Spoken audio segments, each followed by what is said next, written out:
Welcome in, everyone, to Football Friday, presented by Football Addicts Anonymous. As always, I'm here with Chris Cherry. No one else coming How's it going?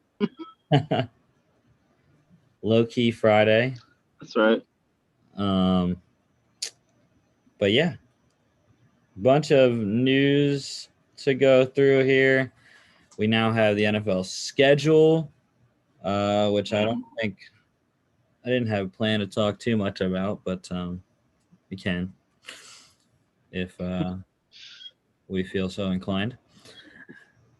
Mm-hmm. Have a big weekend coming up. Sunday is pretty big day. I know I will be trying to watch a million different things.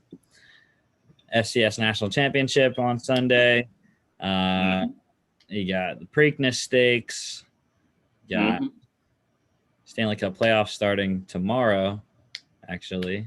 My Penguins play on Sunday, though, against the Islanders. Also got normal NASCAR race day. So, yeah, a lot of stuff going on. It's a jam-packed Sunday, but I think the first thing you mentioned is the thing I'm most excited for, being that it is the championship game. I mean, you said that the NHL is the first game of the playoff or the first round of the playoffs, but if it's not like a clinching game or whatever, or one of the Stanley Cup games, I don't know. It's not as high on my list there, but and also for the Preakness, after everything that happened with the winner of the Kentucky Derby, I'm not as interested in it anymore because there's no chance at a triple crown. So, of course, I'm still going to bet on it though, because who doesn't? But yeah. I'll probably be watching the national championship. The thing is though that there is still a chance at the Triple Crown.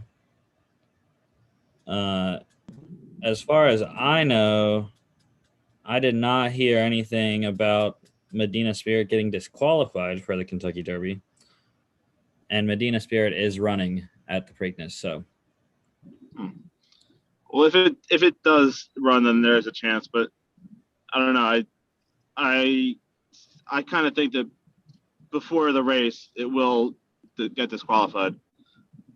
But yeah, we'll see how that goes. All right, let's get into some news here. First off, he had a trade. So Mike Hughes goes to the Chiefs along with a 7th rounder. Vikings get back a 6th rounder for next year. Mark was right, though. Mark had said before that he thought Mike Hughes was going to be on the move, and finally came to fruition yesterday. Good move by the Chiefs, I think. Yeah, I was going to say it was a solid move by them. They only gave up, what, a 6th rounder, right? Yeah. So, I mean, you can't ask for much more for a 6th rounder, technically. And they also got the 7th rounder in return as well. So, I thought it was a great move for them. Yeah, 2018 first round pick by the Vikings. Brett Veach just, continuing to do fantastic work in Kansas City. All right. Other news. Like I said, we do have the schedule. We officially know the season opening game. It will be the Dallas Cowboys at the Tampa Bay Buccaneers, home of the current Super Bowl champions. Bucks favored by 6 opening line for that game. So I think they could cover, but I think the smarter play would probably be to take Dallas plus 6. I don't know though. I think obviously, I think the biggest X factor in the game is Dak Prescott, because it will be his first game back from that injury last year. Yeah. So he's probably going to have to shake some of that rust off that he missed last year. And that's a tough task to do against a team like the Tampa Bay Buccaneers. So I don't know. I mean, it could end up being a really great game, but I think that there was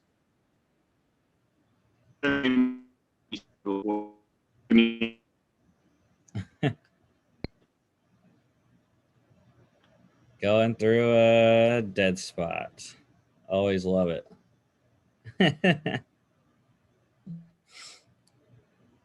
Well, anyways.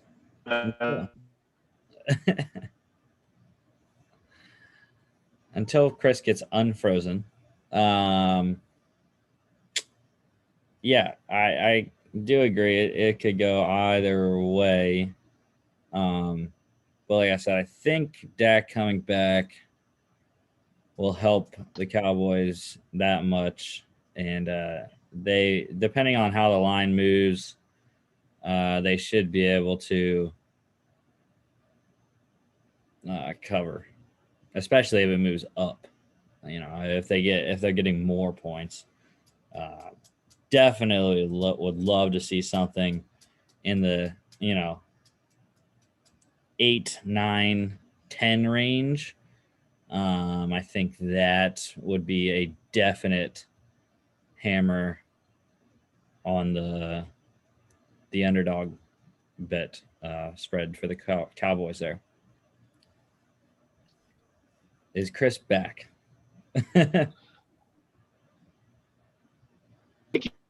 you hear me? Yeah.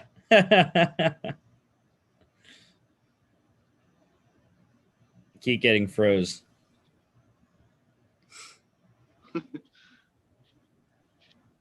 It should resolve itself soon.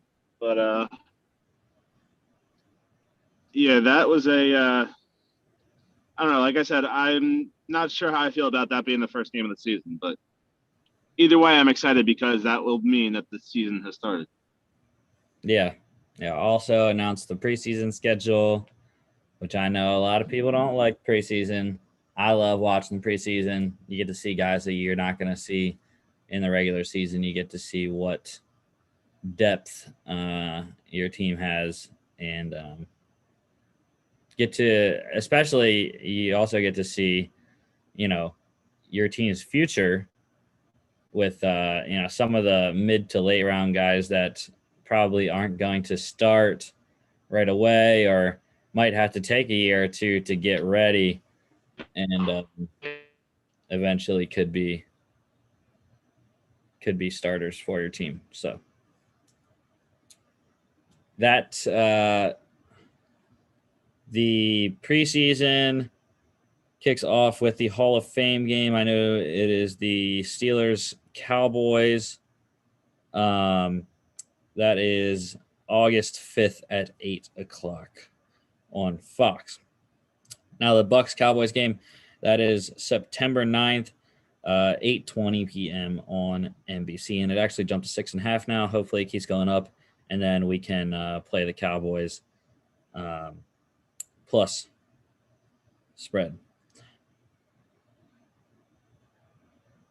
The next thing here, the Cardinals, they are giving linebacker Jordan Hicks permission to seek a trade. This comes off of their selection of Zaven Collins in the first round. So not really having a spot for Jordan Hicks to start anymore. Going to be Isaiah Simmons, Zaven Collins in the middle there. So I don't know. I don't know what Jordan Hicks' trade market would be. It's getting older. I would love for him to come back to the Eagles, though.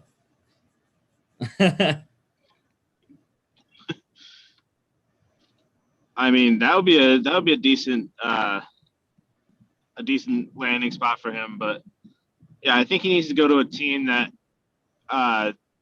either has a young linebacking core that he can kind of help groom, or he has to go to one that's already established and kind of play like a role play now instead of being like the featured linebacker in the defense. Yeah. I just don't know how much they're going to get for him if he does get traded. Because I know, I think it was Rappaport that mentioned it is possible he still stays in Arizona as a depth player. But yeah, I think, well, I know Howie Roseman is always in on every single trade, at least, calling to gauge value. So I wouldn't be surprised if the Eagles ask what it is. But I don't know why, on the top of my head, I can't think of teams that have a definite need for linebackers other than the Eagles. But yeah. I mean, I know that the Jets could use like a depth piece, being that I can't even think who their middle linebackers are past CJ Mosley. I think Blake Cashman is the backup right now, so I wouldn't mind having a guy like him as the backup to CJ Mosley, especially because of the fact that Mosley has essentially not played in 2 years. Mm-hmm. So we don't know what we're going to get out of him. We'll have to wait and see if Jordan Hicks is on the move eventually there. The Broncos, they waived wide receiver Deshaun Hamilton, former 4th-round pick. And there were trade talks. And eventually he got waived. Now we found out that he was training off-site, tore his ACL. So most likely no one will sign him at this point. Yeah, I mean, this kind of goes along with the thing that we were talking about last week with who was it that got hurt? Juwan James. Yeah, and I mean, he essentially is going to probably lose whatever money he was owed or whatever, and now, I mean, I don't know how bad of an injury. Obviously, it's an ACL tear, so it'll be a long recovery, but we'll have to see if he can come back after that. But being that he wasn't really that impactful of a player as it was, I don't know if he will get a job in the NFL again. So we'll have to see how that goes next year, if he comes back or not. I'd be interested to see if, for one, if he does get signed anywhere relatively soon, because team could sign him, put him on IR. Actually, it wouldn't be on IR. He would go on the NFI list, stay on the NFI list until he's ready to come back. And, he's done for the season. So it's not like he's going to play this year. So that's what I would think. That's why I was wondering, if he'll get signed soon and then just be in a team facility with doing rehab and everything, or if teams are going to wait till near the end or after this season, and then sign him. But yeah, have to wait and see with that as well. The Chiefs, their offensive lineman, Andrew Wiley, he signed his restricted free agent tender. So he is officially back in Kansas City, going back to a loaded offensive line now for KC. I still have no idea how the Chiefs are going to settle that all out. They have just so many guys at offensive line that can play and start for any team. So, I mean, but that's why they've been to the Super Bowl in back-to-back years, and there's a good chance that they go back again because they saw their 1 and well, maybe not their one and only weakness, but their biggest weakness, and they addressed it. And now they have one of the best offensive lines in football. So, like you said, they have an overabundance of linemen, but that was their problem. They didn't have enough last year, so now they have too much. And hey, can never have too many linemen. Yeah, that is definitely one of the main philosophies in the league. All right, some free agent signings here. A lot of tackles getting signed this week. Mm-hmm. Charles Leno found his home with the Washington football team. That's a 1-year, $5 million deal there. Bobby Massey, he signed with the Broncos, 1-year, $4 million. And then Cam Fleming also signing with the Broncos, 1-year, $3.67 million. So yeah, 3 tackles signed, 2 by the Broncos. And Washington, definitely great signing. Mm-hmm. Big hole at left tackle. So Mm-hmm. Yeah, the Washington one. I mean, it just made too much sense. We were talking about it a couple weeks ago when he got released, and then he went and visited them and signed with them. So not surprised there because they had a big hole there. But the Broncos going out and signing a bunch of them, that was kind of a curious move to me.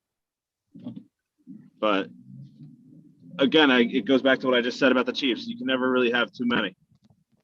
yeah, well, the Broncos had that hole at right tackle. So and they tried out like 4 or 5 offensive linemen. Yeah, it was 4. They tried out Dennis Kelly, Bobby Massey, Cam Fleming, and Jermaine Illuminor. Signing Bobby Massey and Fleming there. But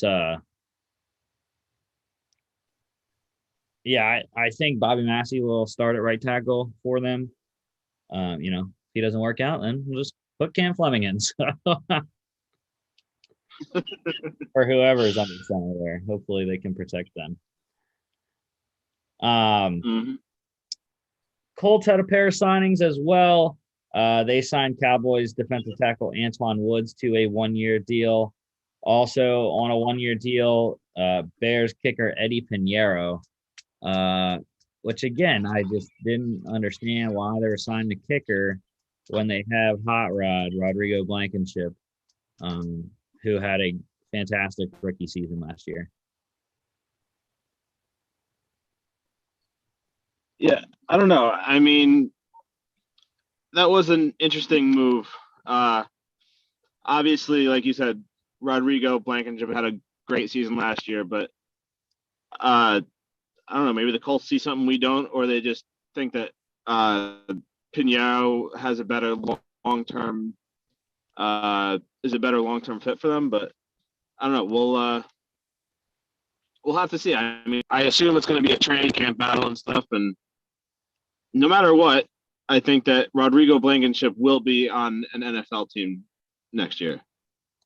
Yeah, I mean, it might just be, because teams like to sign extra special teamers. So, their main guys' legs don't get worn out kicking the ball in training camp and over the summer and whatnot. But I don't know. Well, I think Rodrigo will win. So I don't think it will be an issue for him, though. Just like 30 minutes ago, this one came down the pipe. Washington, they signed Dolphins defensive back Bobby McCain to a 1-year deal.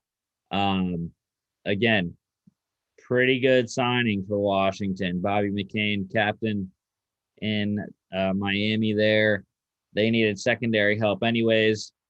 So another just fine move by the Washington football team in that front office there. So, yeah, Chris, I was saying how Washington signed Bobby McCain today. Yeah, that's a another great move by them. I mean, we already talked about it last week when it was reported that he was visiting with them, but I still think it's a very odd move by the Dolphins to have released him because he was such a big locker room presence for them. He was a team captain and all that. So the Washington definitely gets a solid player there with McCain. And I think the most intriguing signing of the week, the Packers have a quarterback. They signed Blake Bortles to a 1-year deal. He'll come in and I don't know if he's, going to compete with Jordan Love. I think Blake Bortles has been one of the better backups in his time with the Rams. So, well, that's exactly that, though. Obviously he had that starting experience in Jacksonville, but he still wasn't very good with them. The only reason that the team was as good as they were when he was in Jacksonville is because of that defense. Same goes for his time in LA. He was the backup, and I don't think he played much, if at all. I can't think of him actually playing for them, but yeah. But yeah, I think that the move is just for him to compete for the backup spot, whether that is against Jordan Love or if they do end up trading Rodgers or whatever. I still think it's Jordan Love's job to start. So I don't know. I think they just signed Blake Bortles to ensure that they had another quarterback in the room if Rodgers does leave. Well, they did need to sign at least one quarterback anyways, because Jordan Love was the only other quarterback on the roster. And with Rodgers, not happy, it was going to be, Jordan Love as the only quarterback in minicamp. So, yeah, no, that's what I'm saying, though. Like, if they do end up getting rid of Rodgers, especially before training camp, yeah, they're going to need somebody to compete with Jordan Love. So whether they think he's going to be the starter or not, they still would need another guy. Yeah. Some workouts, visits here. So the Patriots, they hosted Cardinals corner Drake Kirkpatrick for a visit, former first-round pick of the Bengals. And man, if he signs in New England, it's just another secondary piece for Bill Belichick. Yeah, I don't understand what the Patriots are doing this year. I don't know if it's overreaction or what, but this is very unlike them to literally go out and sign so many players. And we'll see how it works out for them, but historically teams that have spent the most don't generally do that well. Mm-hmm. But we'll have to see how that goes with them. Your Jets, Chris, working out Tavon Austin. Was with the Packers and the Niners last year. Do they need another receiver still? Well, I don't know if they were really paying attention to him as a receiver or a running back or what they were doing, but I don't think he'd really play on the offense anyway. I think he'd be more for the return game because I don't really think that they have a solid returner at the moment. I can't even think of who it is right now. Well, they still have Braxton Berrios, I think. So I think it would be him at the moment. Otherwise, I don't know who else they have. I don't know if Tavon's return game is even the greatest anymore, though. They're just doing their due diligence, though. I think it's just another reason why they brought him in is because he was in San Francisco last year. So he has a bit of a familiarity with the system. Another, kind of forgotten wide receiver working out on the other side of the building there. The Giants, they had a group of tryout players, and one of them was wide receiver Kelvin Benjamin. Hasn't played since 2018. But hey, why not? he's I still mean, he's still only 30. yeah, he's a receiver though that I completely even forgot was a person. Like you said, he hasn't played since 2018, partially due to injury and whatnot. But no, when he's healthy though, he can be a pretty good receiver. I mean, you know that being that he was in Carolina for a couple of years. Yeah, but And I also know that being that he was in Buffalo for a couple of years as well. So, yeah, if he can stay healthy, he's a solid target. If it's with the Giants with Daniel Jones, or if he ends up getting picked up by somebody else, but I can only imagine if he does get signed by the Giants because that's a very, very scary offense now. yeah, Kelvin Benjamin. I think his biggest issue is that he has stone hands. He had a lot of drops when he played, so I don't know. Another person the Giants worked out, division rival Eagles running back Corey Clement hasn't done much the last year or two, really since the Super Bowl. Corey Clement didn't do much with the Eagles. I mean, I think part of that though is because they have such a crowded running back room. Yeah. I mean, they already have like what 4 or 5 other guys on the roster, so he's one of the odd men out. And well, I can't think of it off the top of my head, but is Gallman still there in New York, or is he somewhere else now? Got signed to San Francisco. Okay, so yeah, they need a solid backup for Saquon. Whether or not Clement's actually the answer, I don't know. I wouldn't think so, but they definitely need a solid backup in case something were to happen to Saquon again. Well, they did sign Devontae Booker. And they also drafted Gary Brightwell out of Arizona. So those are the backs. Along with Taquan myself, but I wasn't gonna say him. Okay. That is all the news we have. Pretty short news segment today, but a lot of good signs and things to go with that. So now let's get to, I would say the main event, but we also have our draft review at the end of the show. But I guess I'll call it the second act of the show. So here we go. FCS National Championship, number 2 Sam Houston State against the number 1 seeded South Dakota State Jackrabbits, Bearcats, Jackrabbits. Jacks are favored by 4.5, and I like them. I don't like. I didn't take the 4.5, but I did take South Dakota State money line. Is kind of high, a lot of juice. I got it at minus 195. If you can find something lower, good for you. But it was kind of a lot to spend $19.50 to win 10. So, but I did.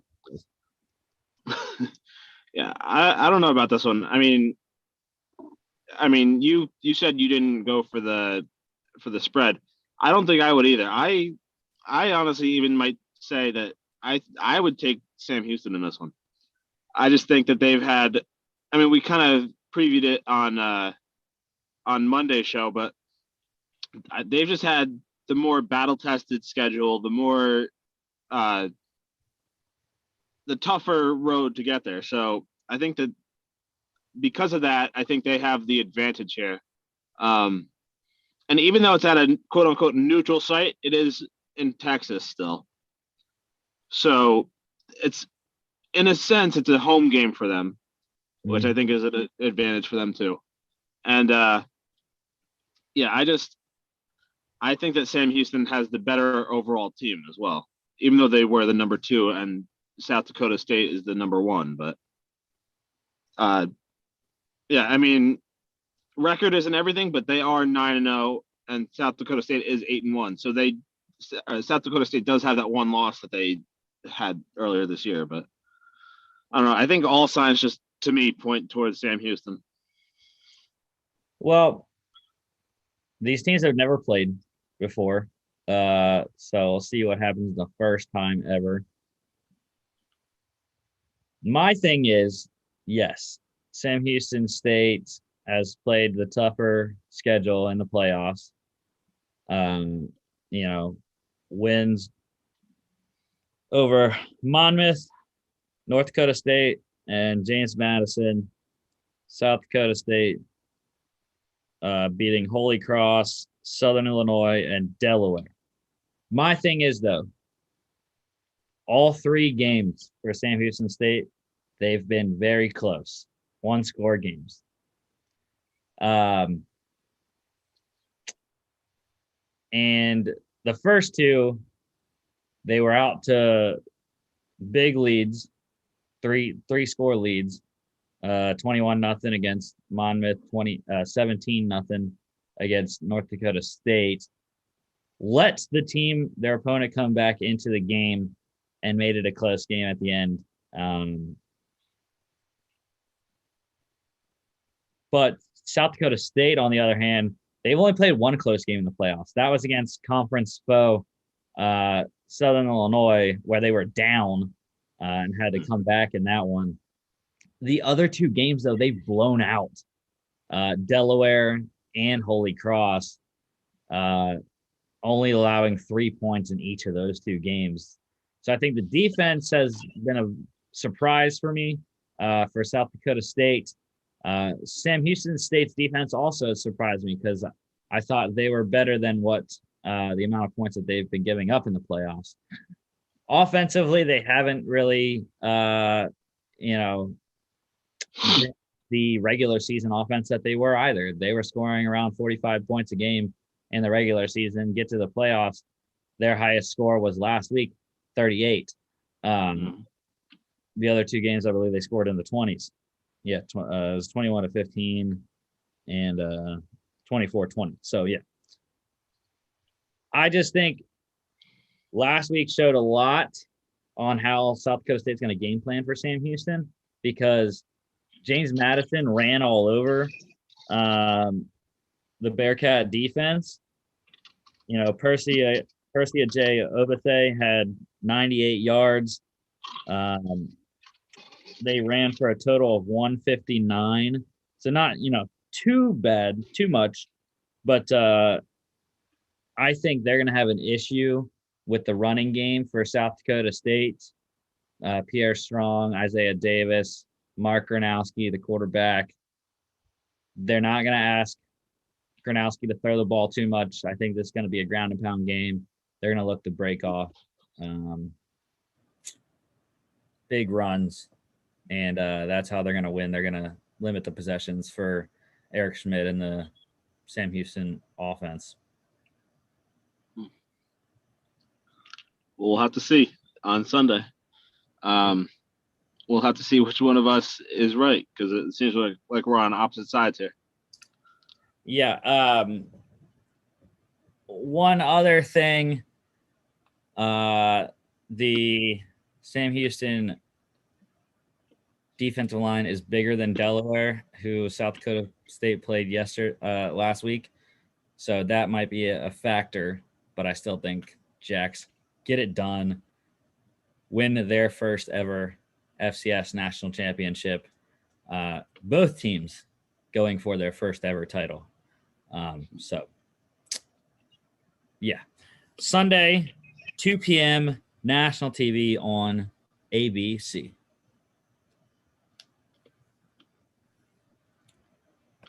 Okay, AFC North draft recap. Here are the first rounders for the teams.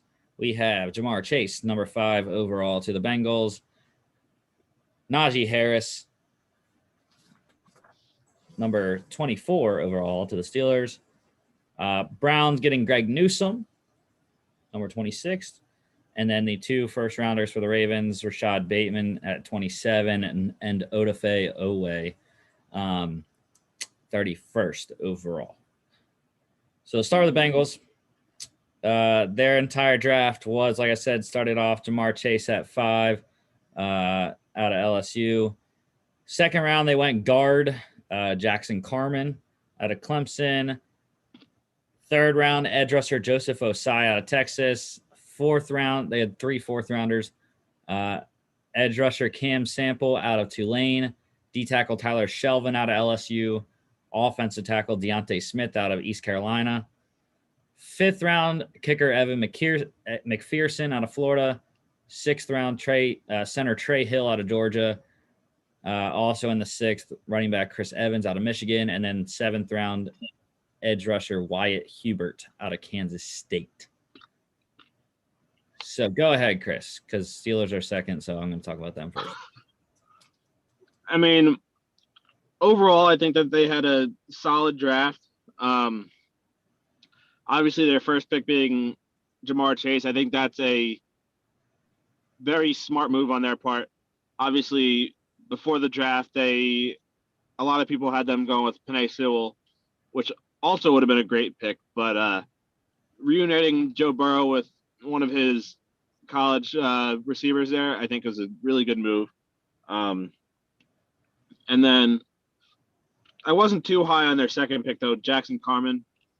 I think that there was better options out there, and both at the position and other positions. But offensive line was probably one of their worst, and probably is one of their worst positions. So I feel like that's kind of like the theme of today. The more the merrier for the offensive line.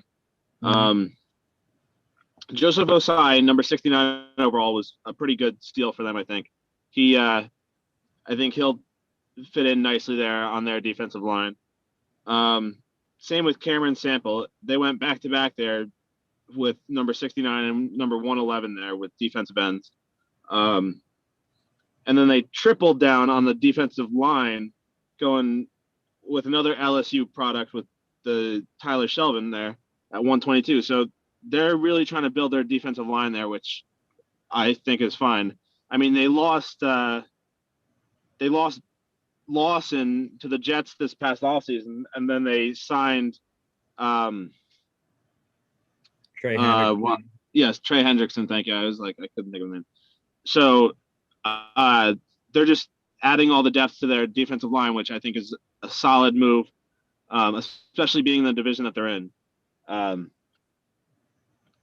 And then, again, going the offensive line, I think one of their best picks, which is also a very curious pick, was their pick of the Florida kicker, Evan McPherson, because he was widely considered the best kicker in the draft, and they did need a kicker, so why not go out and get him?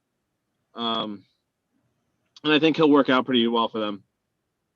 Then they went, again, offensive line with the Georgia center. I'm sure you are pretty familiar with him, being that you were at Georgia for the last couple of years. Trey Hill. And then they went and got essentially Giovanni Bernard's replacement there with Michigan running back Chris Evans, which that's a pretty good spot for him. Number 202 overall. I think that's 6th round. Yeah. Right? And then they ended their draft, like you said, with another defensive lineman with Wyatt Hubert. So, like I said, their main focus, I think, was the 2 lines in this draft, which I think is a very solid strategy. And, I mean, I like their draft, but I think they could have had some more variety in their draft. Yeah, I liked, the Jamar Chase pick, definitely good. I thought they would have went with Sewell, but they did sign Riley Reif. They're just really hoping that Jonah Williams pans out. as a 2018 first-round pick that missed his entire rookie season. And I don't think I have seen him play that well in the last 2 years. So they're hoping for that. But yeah, I really liked the Evan McPherson selection in the 5th round there. He's going to compete with Austin Seibert for that kicking job there. And then, yeah, Chris Evans as well. Good spot. He'll fight against Samaje Perine and Travion Williams for the backup spots at running back behind Joe Mixon there. ESPN has the Bengals getting 3 starters out of this draft class. McPherson as the kicker, Jamar Chase, wide receiver, and then Jackson Carman as the starting left guard. So,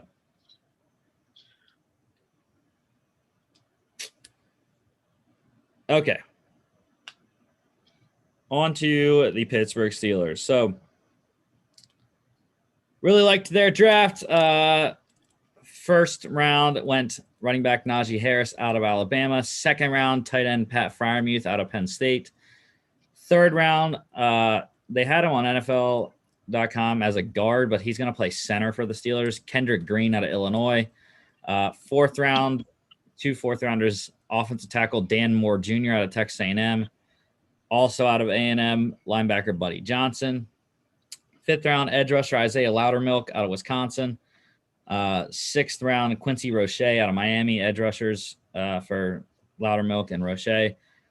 2 7th-rounders, linebacker or cornerback Trey Norwood. Almost read my own handwriting wrong. Out of Oklahoma. And then ended up with punter Presley Harvin III out of Georgia Tech. So just on my sheet, the Steelers had the most starred players. I kind of starred guys that I really liked. They had the most starred players. Najee Harris in the 1st round. Love it. I already put in my bet for him to win Offensive Rookie of the Year. That's sitting at, when I got it, it was at $750 plus $750. So $75 win off a $10 bet. Which I think are good odds because he's going to be a workhorse for the Steelers. Love Pat Freiermuth as well in the 2nd round. Penn State has put out some pretty good tight ends recently, and Mike Gesicki and now Freiermuth. Unfortunately, he went to a situation where he's not going to be the starter. Eric Ebron is still the starter, but I don't know how many more seasons Ebron has left. So I think Freiermuth could start even as soon as next season, but he'll definitely have a big role as the tight end too in this offense. I didn't start Kendrick Green, but he is projected to be the starter at center, filling in for Marquise Pouncey. And actually, it's really cool. He asked the Steelers for number 53, which Pouncey wore. So I think that's kind of cool. He said he didn't know if the Steelers were going to let him wear it or not, since Marquise just retired, but they did. So I like that by Kendrick Green there. Other 2 guys I had hard. I think a steal, Quincy Roche in the 6th round, was amazing value for the Steelers. Great production at Miami and Temple before that. He's not going to start either because they have obviously TJ Watt and Alex Highsmith, but he will have a good role as a situational pass rusher there. And then finally, my final starred guy, Presley Harvin, the punter out of Georgia Tech. Massive leg. He's going to come in, compete with Jordan Berry for the punting job. I think he could win. I've never been that big of a fan of Jordan Berry. And Harvin definitely has a bigger leg than him. So I think Presley Harvin will win that job. The ESPN depth chart has the Steelers getting 3 starters, just like the Bengals. Harvin at punter, Najee Harris at running back, and Kendrick Green at center. So, yeah.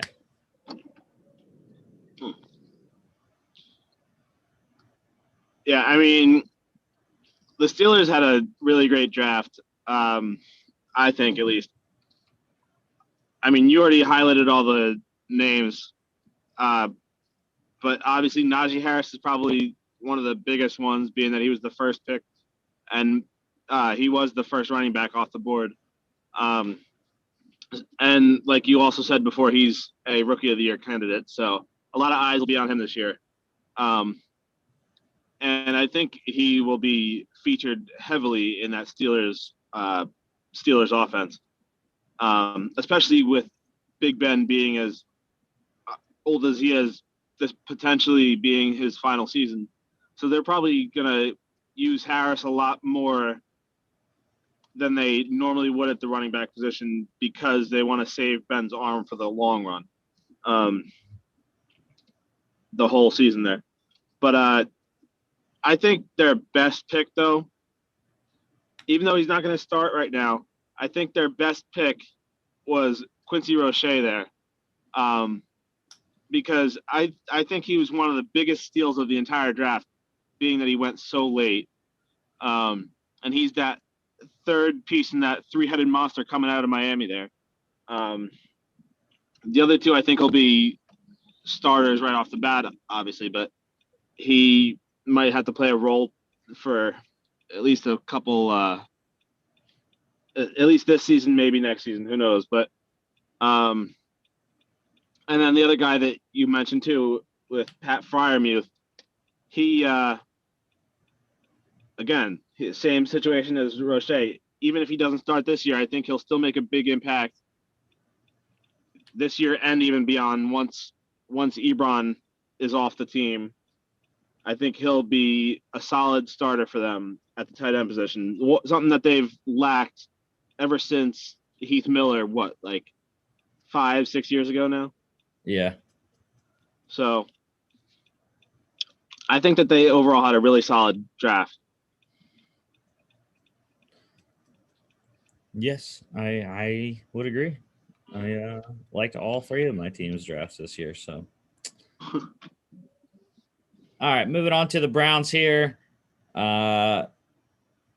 First round corner Greg Newsome out of Northwestern. Second, linebacker Jeremiah Owusu-Koramoah out of Notre Dame. Third round wide receiver Anthony Schwartz out of Auburn. 2 fourth-rounders, offensive tackle James Hudson out of Cincinnati. Defensive tackle Tommy Togiai out of Ohio State. 2 fifth-rounders, linebacker Tony Fields out of West Virginia. Safety Richard LeCount out of Georgia. And then 6th-rounder wide receiver Demetric Felton out of UCLA. Go ahead, Chris. The Browns were a team that, I don't know, to me, I felt like they didn't really have any direction in their draft. The first round selection of Greg Newsome, I know you and I both, when we saw it live, we were both very curious about the selection. Not because of Greg Newsome, though. I think he's going to be a solid player, but just because, I don't know, I think that they have solid corners already, and there was much better options out there for them. At what pick was that again? 26. Yeah, 26. So there was a lot better options out there for 26. They actually, I think, got lucky. And a guy that I'm surprised didn't go in the first round fell to them with their second pick with JOK there. I think that was one of their better picks in this draft. He's a solid linebacker there. And that linebacking core, I think, is something that really needed an upgrade, which they got with him. And then I think the only other pick that I really liked of theirs was Tommy Togiai there in the 4th round, right? Yeah. He other than that, though, I didn't really like their draft too much. Uh, I'm on the opposite spectrum. I think, other than the Greg Newsome thing in the first round, I thought they had a very solid draft. Uh, I agree. Jeremiah Owusu-Koramoah, steal in the second round. He's the only rookie listed as a starter at middle linebacker. I also liked Tommy Togiai as well in the fourth round. He's going to be a backup defensive tackle, but I don't think Malik Jackson, Tommy Togiai is going to take over for Malik Jackson, maybe even this season. And then the other guy I have starred is their last pick, wide receiver Demetric Felton. He was great at the Senior Bowl, switching from running back to wide receiver. Very shifty, little undersized, and it's definitely going to be hard to make this roster at wide receiver, considering all the names they have: OBJ, Jarvis Landry, Rashard Higgins, Donovan Peoples-Jones, Kadero Hodge. Also, his draft classmate Anthony Schwartz will make the team as a third rounder. Speed for days there. So I do think Felton's going to make the team, though. I think he's possibly going to be a punt returner. He's not listed as a returner. I know he can return punts, though. I do not agree with that depth chart. Donovan Peoples-Jones is listed as the punt returner right now. That's interesting. I didn't even think Donovan Peoples-Jones could return punts. Neither did I. But yeah, I think that's where Demetric Felton will find his role early on, and in limited offensive snaps can do everything for you. So.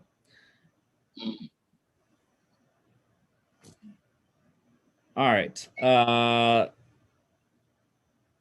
Let's head on to the Ravens' last team here. They had 2 first-rounders from the Orlando Brown trade. Their first-round pick, wide receiver Rashad Bateman out of Minnesota. Second first-rounder, the Chiefs pick, edge rusher Odafe Owe out of Penn State. 2 third-rounders, guard Ben Cleveland out of Georgia. Corner Brandon Stevens out of SMU. Fourth rounder, wide receiver Tylan Wallace out of Oklahoma State. And then 3/5 to end it. Corner Sean Wade out of Ohio State. Edge rusher Dalen Hayes out of Notre Dame. And fullback Ben Mason out of Michigan. The Harbaugh to Harbaugh connection there. So the 3 guys I had starred, Ben Cleveland out of Georgia. Nice, tough, gritty guy. Very good in run blocking. Has some work to do in his pass setup, but he'll be a road grader. And I really like that pick, especially in the type of offense that the Ravens have. Their predominant running attack. Next guy I had starred, 4th rounder, Tylan Wallace, the wide receiver at Oklahoma State. I love Tylan Wallace. He's tough. He can jump for days. Going to be a nice deep ball threat for Lamar Jackson. They have a lot of speed now at the wide receiver position with Marquise Brown, Sammy Watkins, Rashad Bateman, Devin Duvernay, James Prochet, and now Tylan Wallace, all very fast guys. But yeah, I thought 4th round was really good value for the Ravens there. And then the last guy I had starred, Sean Wade, the corner out of Ohio State. We don't know what to think of Sean Wade. Really good 19 tape. Very bad 2020 tape. That's why he went all the way in the 5th round. And the Ravens already have a really solid corner group with Marlon Humphrey, Marcus Peters, Jimmy Smith, and Tavon Young. So we'll have to see if Wade even makes the roster. I think he will, but we just got to see if which tape is the real Sean Wade. So Mm-hmm. Yeah, I mean, I pretty much had all the same guys that you had said in my head there, getting ready to talk about. Uh, I loved their direction and their approach in this draft. Finally addressing their receivers, which they've really been lacking over the last couple of years, um, especially since Lamar Jackson took over. And they've relied a little too heavily on the run, which I think kind of hurt them last year. Um, and so going out and getting,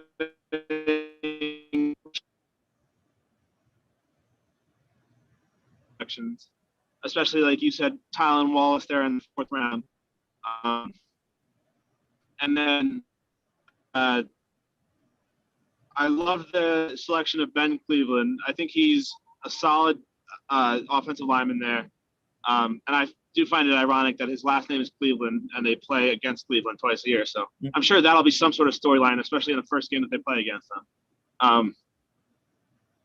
But yeah, I think that he'll be a solid offensive lineman there for the Ravens in the next couple of years. And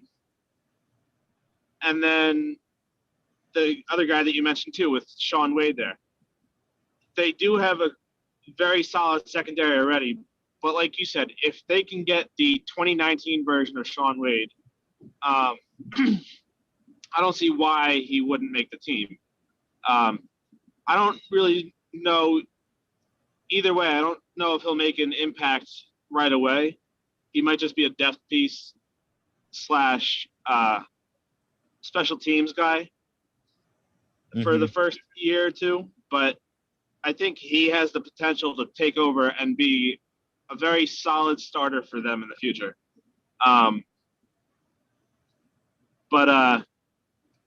Yeah, overall, I really like the Ravens draft, and I don't know, I can't remember if you said it or not, but how many starters did they draft?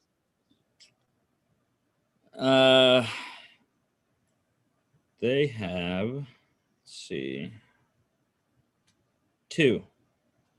Ben Cleveland at left guard, Rashad Bateman at wide receiver. Okay. And I expect both of those guys to make a solid impact, especially Ben Cleveland in the run game, like you had said. Yeah, I wouldn't be surprised if Odafe Owe makes it as a starter as well. They have him as a backup to Tyus Bowser at one of the outside linebacker positions. But I think he can beat him out. Or if he doesn't beat Tyus Bowser out, he'll beat Pernell McPhee, who's the other outside linebacker right now. So, but yeah, I think my ranking for this division here, I'm gonna go Browns at the top, Steelers, Ravens, Bengals. So, yeah, I mean, I don't know. I really didn't like the Browns, so I personally think that they would be at the bottom of my list.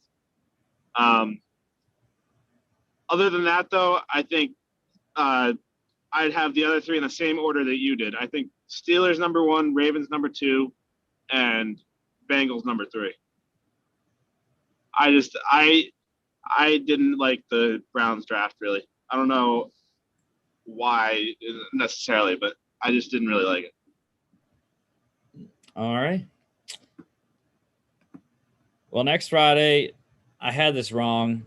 I don't know why I changed it because I think originally the slide was right. But we will not be doing AFC East next Friday. AFC East draft review will be on Monday's show. Next Friday's show, we will be having the NFC North draft review. Packers picking at 29th. So that is the show for today. Nice, quick. We got through a lot of stuff. We got through your going in and out service there. Yep. As always, don't forget to follow us here on YouTube and subscribe, as well as on Facebook. At FAA Podcast is our social media handles, both on Twitter and Instagram. Also, check us out on Spotify. We'd love to get subscribers on there as well. And we'll see you on Monday's show. See you Monday.